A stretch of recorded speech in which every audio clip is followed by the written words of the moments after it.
The Cross River State government has announced plans to reopen schools. This disclosure was made by the state governor, Professor Ben Ayade, during an inspection visit to the garment factory, manufacturers of the locally made personal protective equipment and safety kits for schools preparatory to the resumptions. The governor said though there are no COVID-19 recorded cases in the state, his administration cannot afford to be complacent, hence its decision to provide protective kits for the students. It became obvious that the PPEs became even far more critical, the personal protective equipment. Now, if without the PPEs, health workers and frontline workers in general are at risk. And so there is a need for the production of PPEs. More recently, the doctors in Nigeria are going on strike, and their major reason is that their colleagues are dying in their numbers, occasioned by the lack of PPEs, and they are direct contact with patients, confirmed cases. And so Cross River State had to invest seriously into the production of PPE, and we went very, very far for the best of quality of materials, brought in people from India, specialists in mass production. They are here with us today, and they are working very hard, and we've produced thousands of face shields. This face shield will be the first and major shield production here in Nigeria. And I think that the federal government will be excited to encourage the resumption of school. Obviously, the coronavirus has come to stay with us. And the reality is that experientially, countries that have tried to resume school have had to contend with increased prevalence of the virus. So obviously, how long are we going to wait as a country?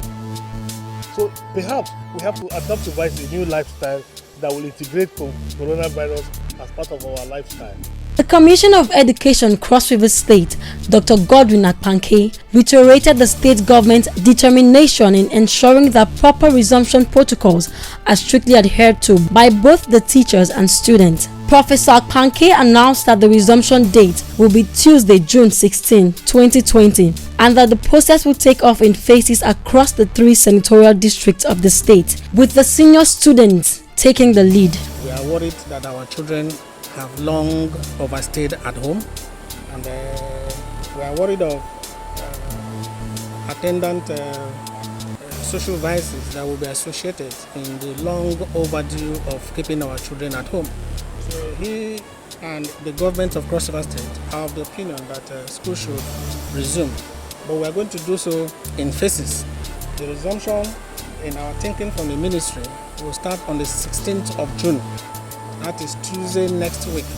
It will start on the 16th, but we're going to break it in phases. The phases will be 1 school per senatorial district. In the Cross River State South will be 1 school, Cross River Central will be 1 school, Cross River North will be 1 school. So we'll take 1 school at a time and 1 class at a time. We'll start with the senior secondary. Apparently, because in the senior secondary they are much more matured, they will be able to handle and take responsibility and follow the necessary corona protocols. The commissioner also maintained that the protective equipment are to be given to students and teachers free of charge at no cost for both public and private schools. In fact, a monitoring team, I'm going to set up a task force that will work from morning till afternoon until the school closes. They will work in these pilot schools that we are going to take. So the same thing will apply to both private and public schools. Again, it will be pertinent to say that His Excellency has graciously approved that this face mask will be distributed to about 300,000 of our children free of charge. In Calabar, Blessing Ita, FAD 360 TV.